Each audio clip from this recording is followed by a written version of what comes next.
आशा करता हूँ आप सभी लोग स्वस्थ होंगे। वेलकम टू जीएस फौजी। पिछले वीडियो में हम लोगों ने बंगाल के गवर्नर जनरल और वायसराय के बारे में हमने डिस्कशन करना शुरू किया था और लास्ट वीडियो में हम लोग लॉर्ड हेस्टिंग्स तक पहुंच चुके थे और आज हम लोग लॉर्ड विलियम बेंटिक से बात अपनी शुरुआत करेंगे। इससे पहले जो एक बहुत ही कंफ्यूजिंग पॉइंट रहता है कि बंगाल के पहले गवर्नर, फिर बंगाल के अंतिम गवर्नर, फिर बंगाल के प्रथम गवर्नर जनरल, फिर अंतिम गवर्नर जनरल, भारत के प्रथम गवर्नर जनरल, फिर अंतिम गवर्नर जनरल, तो उसमें कन्फ्यूजन रहता है। तो देखिए, जो सबसे पहले जो पद था अंग्रेज़ों का भारत में, वो था बंगाल के गवर्नर के रूप में। फिर उसके बाद में बंगाल का जो गवर्नर का पद था उसे समाप्त करके बंगाल के गवर्नर जनरल के पद के रूप में बना दिया गया। फिर उसके बाद में जो बंगाल का गवर्नर जनरल का पद था उसे समाप्त करके भारत का गवर्नर जनरल का पद बनाया गया और भारत के गवर्नर जनरल के पद के बाद में उसके स्थान पर भारत के वायसराय का पद बनाया गया। तो बंगाल का जो पहला गवर्नर जनरल, जो बंगाल का पहला गवर्नर था, वो था रॉबर्ट क्लाइव।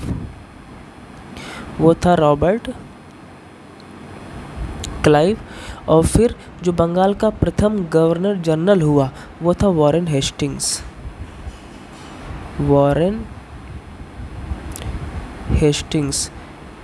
जो बंगाल का प्रथम गवर्नर जनरल था वॉरेन हेस्टिंग्स, यही बंगाल का अंतिम गवर्नर था। भाई, गवर्नर का पद समाप्त करके गवर्नर जनरल का पद बनाया गया। तो जो बंगाल का अंतिम गवर्नर पूछे तो वॉरेन हेस्टिंग्स, और बंगाल का प्रथम गवर्नर जनरल पूछे तो भी वॉरेन हेस्टिंग्स। इसी प्रकार से भारत का जो प्रथम गवर्नर जनरल बना वो विलियम बेंटिक।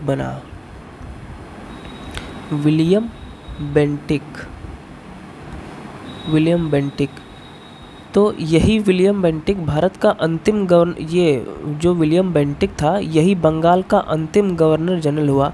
ये विलियम बेंटिक बंगाल का अंतिम गवर्नर जनरल हुआ और यही भारत का प्रथम गवर्नर जनरल हुआ। फिर इसके बाद जो भारत का प्रथम वायसराय बना वो लॉर्ड कैनिंग बना।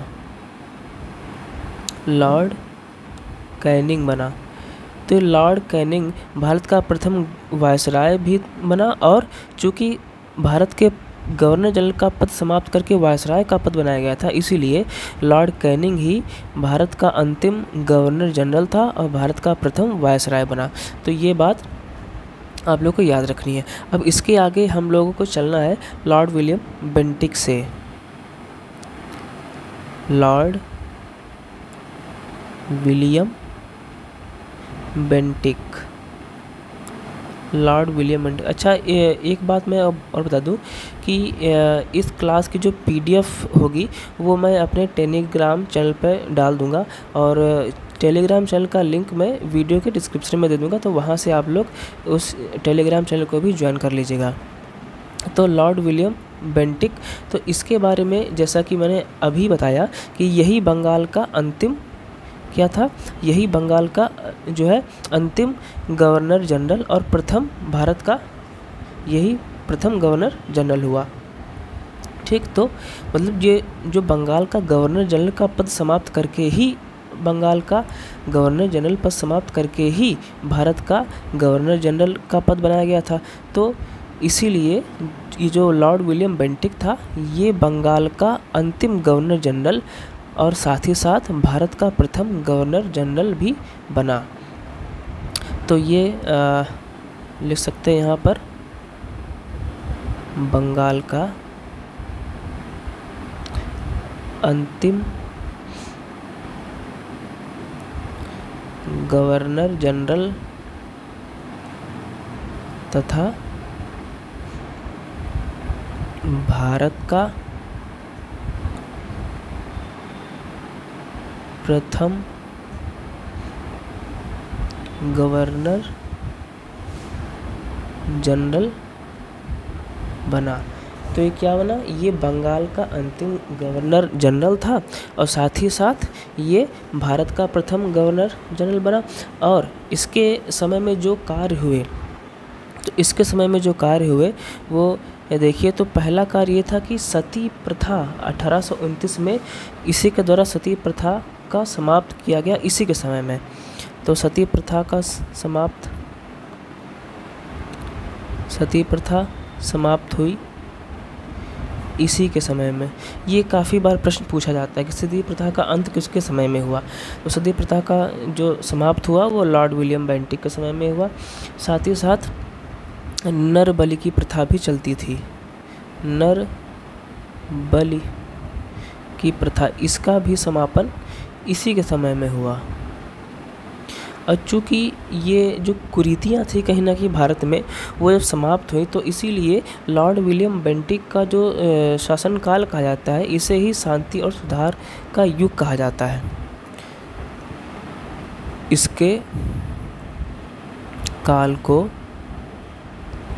या शासनकाल को शांति और सुधार का युग कहा जाता है। शांति व सुधार का युग कहा जाता है,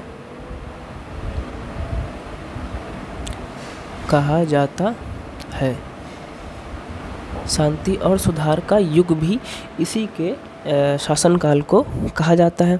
अब इसके बाद कि इसी ने आगरा प्रांत की भी स्थापना की थी। जो आगरा प्रांत की स्थापना है वो भी इसी के द्वारा करी गई थी। तो आगरा प्रांत की स्थापना, और आगरा प्रांत की स्थापना करने के साथ ही साथ इसने यहीं पर सर्वोच्च न्यायालय भी खुलवाया था। सर्वोच्च न्यायालय की स्थापना, सर्वोच्च न्यायालय। और इसी के द्वारा जो भारतीय शिक्षा प्रणाली है उसमें अंग्रेजी भाषा को इसी के द्वारा जोड़ा गया था। भारतीय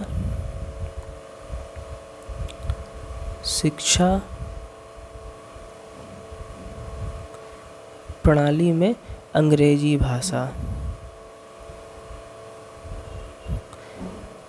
भाषा को इसी के द्वारा जोड़ा गया था।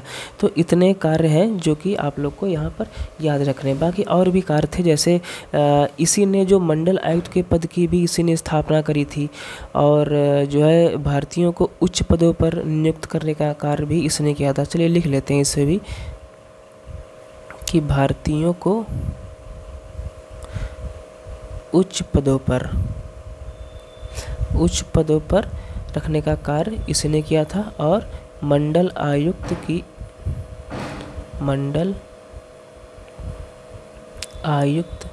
पद की स्थापना भी इसी ने करी थी। मंडल आयुक्त पद की स्थापना भी इसने करी थी। इसके बाद एक आता है, वह है लॉर्ड चार्ल्स मेडकॉक। तो लॉर्ड चार्ल्स मेडकॉक। तो लॉर्ड चार्ल्स मेडकॉक से केवल एक बात आप लोग को याद रखनी है कि इसे भारतीय प्रेस का मुक्तिदाता कहा जाता है। प्रेस का मुक्तिदाता कहा जाता है, इसे ही भारतीय प्रेस का मुक्तिदाता कहा जाता है, क्योंकि इसने जो भारतीय समाचार पत्रों पर जो बैन लगे थे उसको समाप्त करने का कार्य इसी ने ही किया था। जैसे कि जो लॉर्ड वेलेस्ली था उसने ही क्या किया था कि जो भारतीय समाचार पत्र थे उन पर प्रतिबंध लगाया था। तो जो चार्ल्स मेडकॉक था, ये जब आया तो इसने जो प्रेस था उस पर से सारे प्रतिबंधों को समाप्त किया, इसीलिए इसे भारतीय प्रेस का मुक्तिदाता भी कहा जाता है। अब उसके बाद एक आता है, वह है लॉर्ड ऑकलैंड। लॉर्ड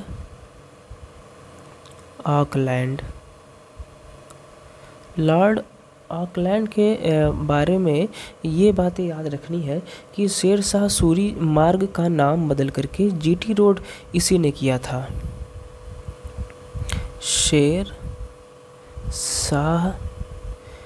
सूरी मार्ग का नाम बदल के GT road, grand trunk road इसी ने किया था। और ये कहाँ से कहाँ तक होती थी, तो अमृतसर से कोलकाता होती थी। और फिर इसने तीर्थ यात्रा कर हटाया था और दुर्गा पूजा पर लगे प्रतिबंध को समाप्त किया था। और हाँ, बाकी एक जो महत्वपूर्ण बिंदु इसमें से आता है कि सिंचाई के लिए नहरों का निर्माण इसी ने कराया था। सिंचाई के लिए नहरों का निर्माण नहरों का निर्माण भी इसी ने ही कराया था। ठीक, तो सिरसा सूरी मार्ग का नाम बदल के जीटी रोड लॉर्ड ऑकलैंड ने, और सिंचाई के लिए नहरों का निर्माण भी इसी ने किया था। और भी जैसे कि तीर्थ यात्रा कर पर जो कर लगता था उसे इसने हटाया था। महाराजा जो रणजीत सिंह थे उनकी मृत्यु भी इसी के ही समय में हुई थी। प्रथम आंग्ल अफगान युद्ध भी इसी के समय, वो सारे इतने महत्वपूर्ण नहीं है। तो उसके बाद में जो नेक्स्ट गवर्नर जनरल है वो है लॉर्ड एलन ब्रो। यहाँ से केवल एक बात रख रहे हैं कि इसने दास प्रथा पर प्रतिबंध लगाया था, लॉर्ड एलन ब्रो ने। लॉर्ड एलन ब्रो, तो लॉर्ड एलन ब्रो ने दास प्रथा पर प्रतिबंध लगाया था, दास प्रथा पर रोक लगाई थी इसी ने। फिर उसके बाद जो सबसे ज़्यादा महत्वपूर्ण, जहाँ से सबसे ज़्यादा प्रश्न पूछे जाते हैं वो है अब आपका लॉर्ड डलहौजी। डलहौजी की हड़प नीति सभी लोग जानते होंगे, तो ये है लॉर्ड डलहौजी। लॉर्ड डलहौजी, तो लॉर्ड डलहौजी से पहला पॉइंट तो यही कि हड़प नीति इसी के द्वारा चलाई गई थी, हड़प नीति इसी के द्वारा चलाई गई थी। और फिर भारत में जो पहली यात्री रेलगाड़ी थी, भारत में प्रथम यात्री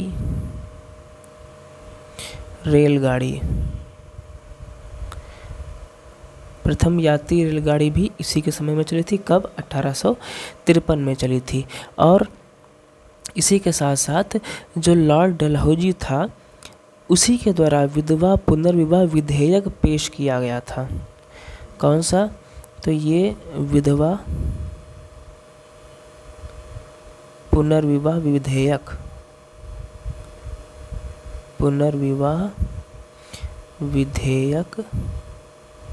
पेश किया गया था। और विधवा पुनर्विवाह विधेयक पेश किया गया था क्योंकि जो एक्ट बना वो लॉर्ड डलहौजी के समय में नहीं, इसके बाद जो हमारा आता है वो लॉर्ड कैनिंग, उसके समय में ये एक कानून बना था।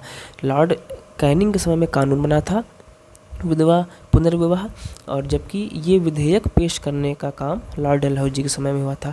और एक महत्वपूर्ण जो बिंदु पूछा जाता है कि जो शिमला को अंग्रेज़ों की ग्रीष्मकालीन राजधानी इसने बनाया था, लेकिन जो सिक्किम से पूछा जाता है कि सिक्किम को ब्रिटिश साम्राज्य में किसने मिलाया था, तो सिक्किम को ब्रिटिश साम्राज्य में इसी ने मिलाया था। सिक्किम को ब्रिटिश साम्राज्य में मिलाया था डलहौजी ने। तो सिक्किम को ब्रिटिश साम्राज्य में डलहौजी ने ही मिलाया था।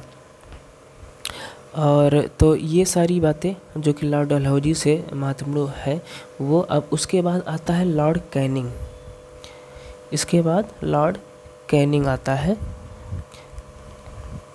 तो हम लॉर्ड कैनिंग से देखते हैं, ये है लॉर्ड कैनिंग।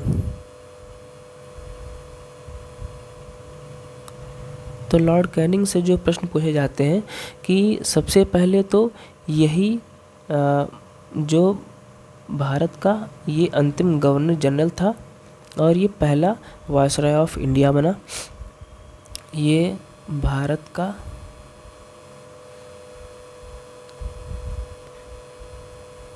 अंतिम गवर्नर जनरल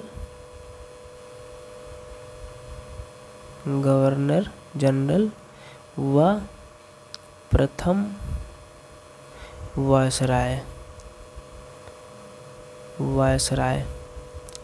बना। दूसरा बिंदु है कि इसी ने विधवा